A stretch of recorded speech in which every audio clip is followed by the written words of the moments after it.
Okay, it's time to really plan and start writing persuasive writing. So, for those of you that need it, this is going to be a review of each step. Remember, our goal is to persuade the audience to agree with you. So, when you get started, you need to be very confident of your opinion and your claim. And remember, your claim is based on opinion. It may or may not be proved correct. It should be something that someone could debate you on. They could have a different opinion. You also need to make sure you're using persuasive language, techniques that will draw in your audience. So step 1 is forming a claim. Step 2, brainstorming some logical reasons to support your claim.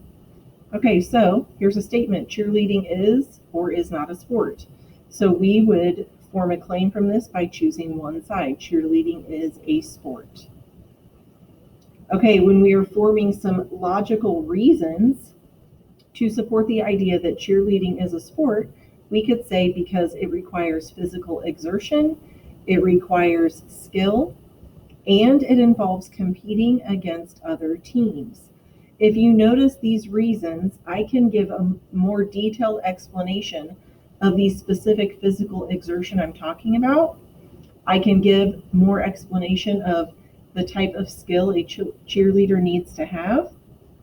And I can talk about the type of competition against other teams that cheerleaders do. All 3 of those would be separate paragraphs.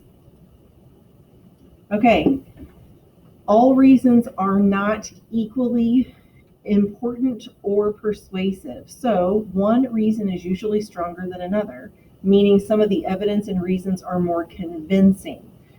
So remember, the purpose of our persuasive writing is to get the audience to agree with you. So convince them you're right and they're wrong.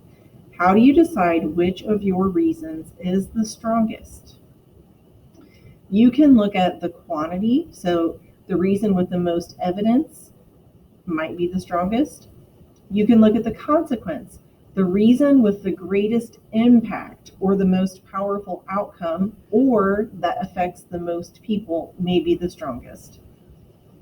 You can also look at expertise. The reason with the most experts supporting it may be the strongest.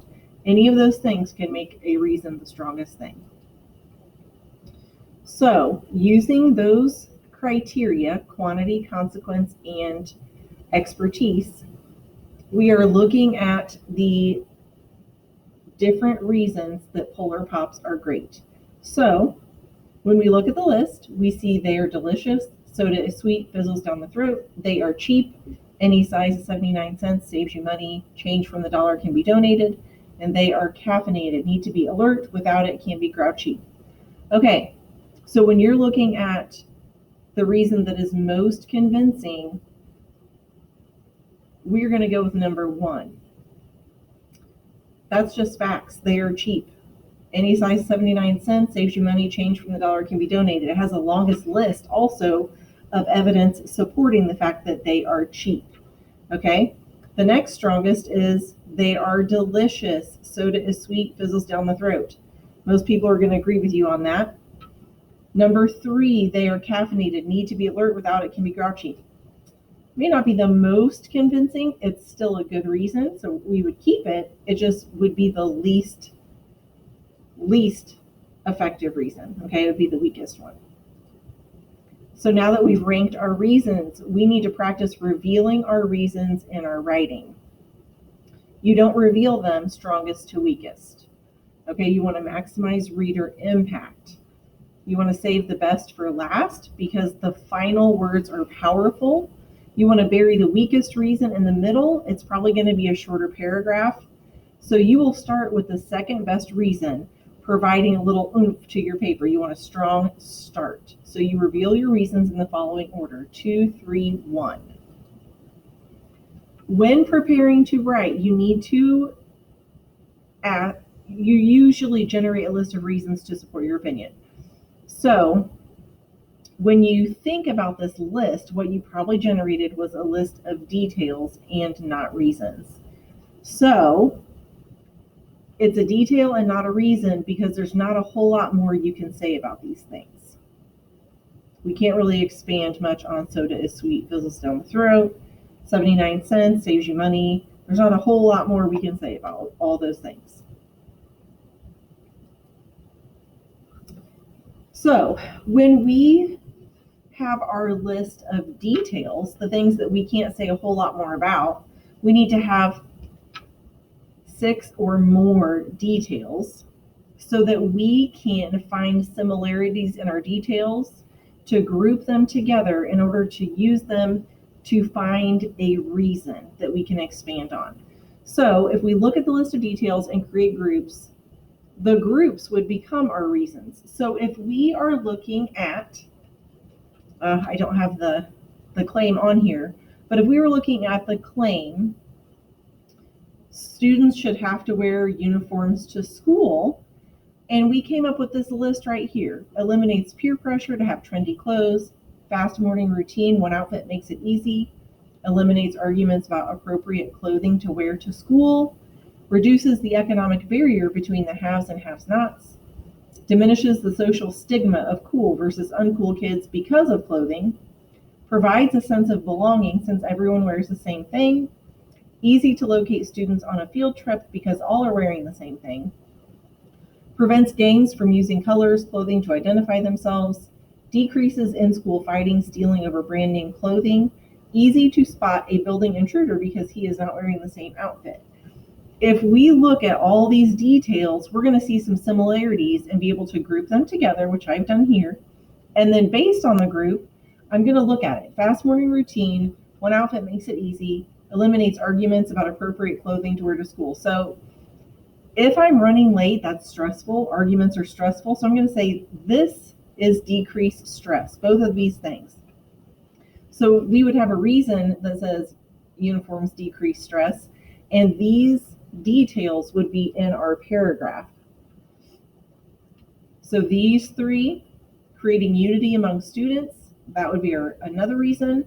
And then these last ones, creating a safe environment, those would be a third reason. So remember, a strong reason will produce an entire paragraph. It will include a broad statement that is followed by several specific supporting details, and you must first generate a list of details or ideas in support of opinion, then you group the details to create your reasons. Okay, next we would work on our thesis statement. A thesis statement is a sentence that clearly states the topic and purpose of the writing. It provides a clear plan of what the writer will address.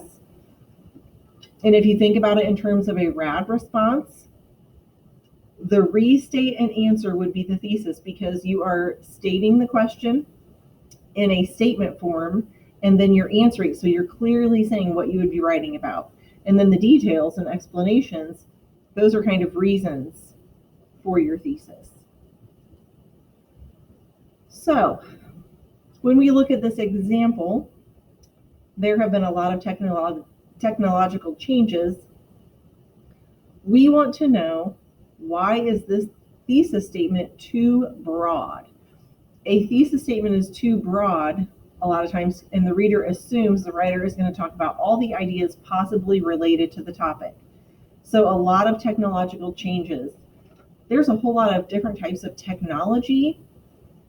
It changes all of the time, and man, when you think about over the years, that's way too much to cover.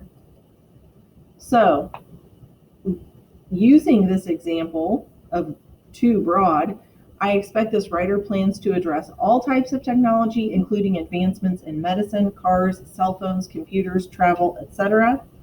Since there's no specific time frame included, I expect this writer will cover technological changes from all of history.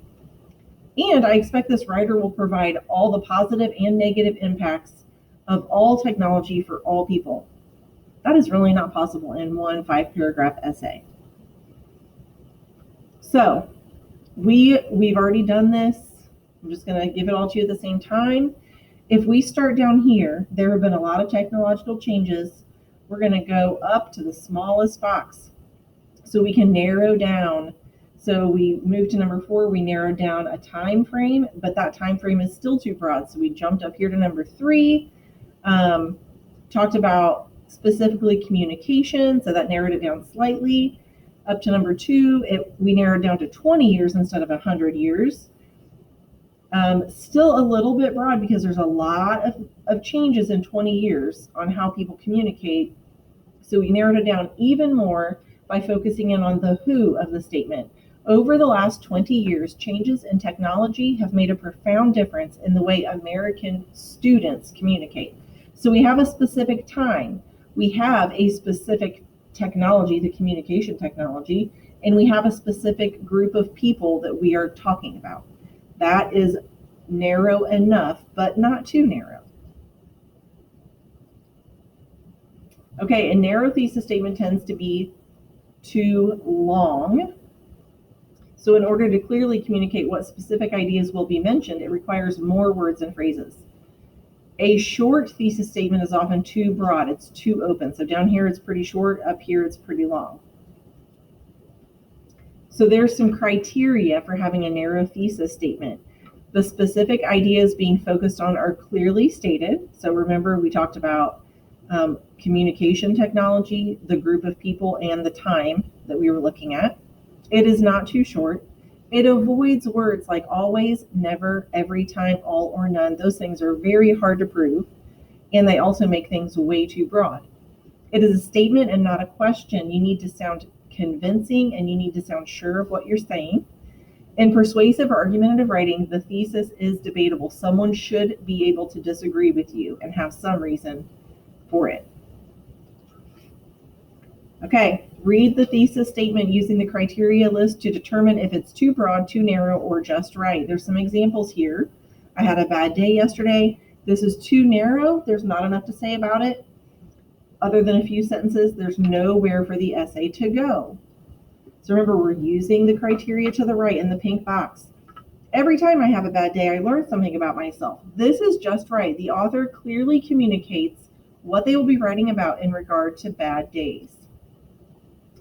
I want to share some thoughts with you about our space program. This is way too broad. What are your thoughts on the space program? So it doesn't clearly communicate what they will be writing about in regard to the space program. Also, do not use phrases like I want to share. This is also not a debatable thesis statement. Investing money in our space program is a misuse of taxpayers' dollars.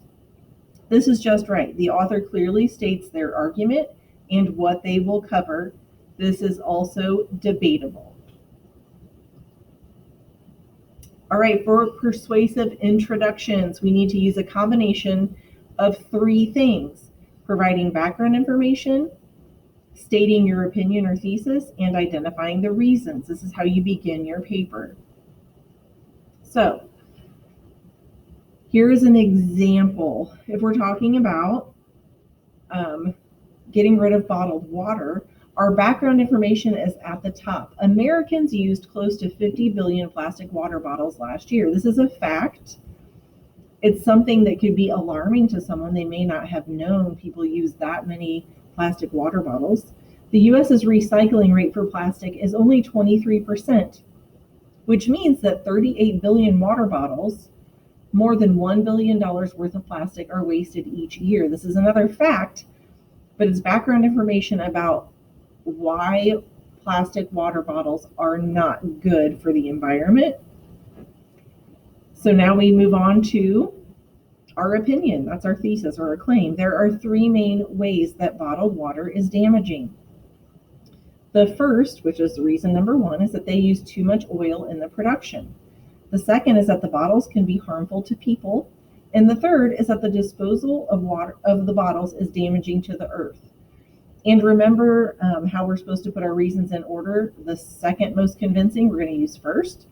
The third or weakest reason we put second. And then the most convincing reason, the number 1 reason, we use last. And then after we give our reasons,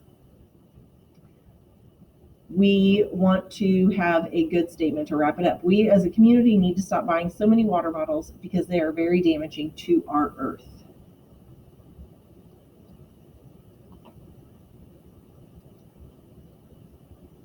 Actually, that should be sorry.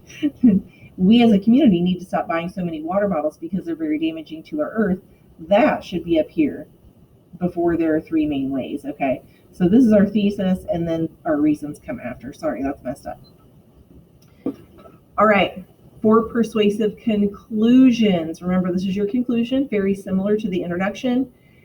It's going to restate your opinion or thesis, but it should use different words than you used in your introduction. It's going to reveal a call to action, remind the reader what is at stake, and finish with a one-liner. So, ingredient 1. Restate your claim, but in a slightly different way. Use synonyms or rearrange words to create a variation of your thesis statement. So here's our original thesis. There are many factors that would support the ban of bottled water. We need to change the words in order to use these ideas again in our conclusion. So we can restate it this way. I strongly believe that our community and a larger percentage of the United States should eliminate the use of bottled water. That is the same meaning. So many factors would support the ban of bottled water. We want to ban bottled water. In the restated thesis, we're talking about the community and a percentage of the United States. So we're talking about who it is should eliminate the use of bottled water. That's another way of supporting the ban of bottled water. Okay, we need to reveal a call to action. It may include telling the reader to do something, to buy something, or to try something. Here is an example conclusion. The call to action is highlighted in yellow. Please stop killing our earth. Water bottles are not worth the oil, energy, harm, and destruction that they cause. I'm not going to read the whole thing for you, but it's there. This is an example of a call to action. Stop doing something is a call to action, as much as asking someone to go sign a petition. Okay, remind the reader what is at stake. So this is the same conclusion we saw in the last slide, where it started with, please stop killing our earth. So what is at stake if people continue to use water bottles? It says here, in 2003, about 40 million bottles a day went into the trash, or even more, unfortunately, became litter. These billions of bottles take up valuable landfill space, leak toxic additives into the ground, and take 1,000 years to biodegrade. This is what will happen to our environment if people do not stop using water bottles. This is going to continue happening over and over and over. So finish with a one-liner. Here is an example of a one-liner. In the words of Al Gore, it is our only home and we must take care of it. So this would be a quote from a famous person. You could also share a very staggering statistic. But it's a one-liner. It's one sentence. That's a very strong sentence that someone is going to remember after they read your paper. Okay, this has been a quick review of the whole process of writing a persuasive essay. I hope this helps you in your planning.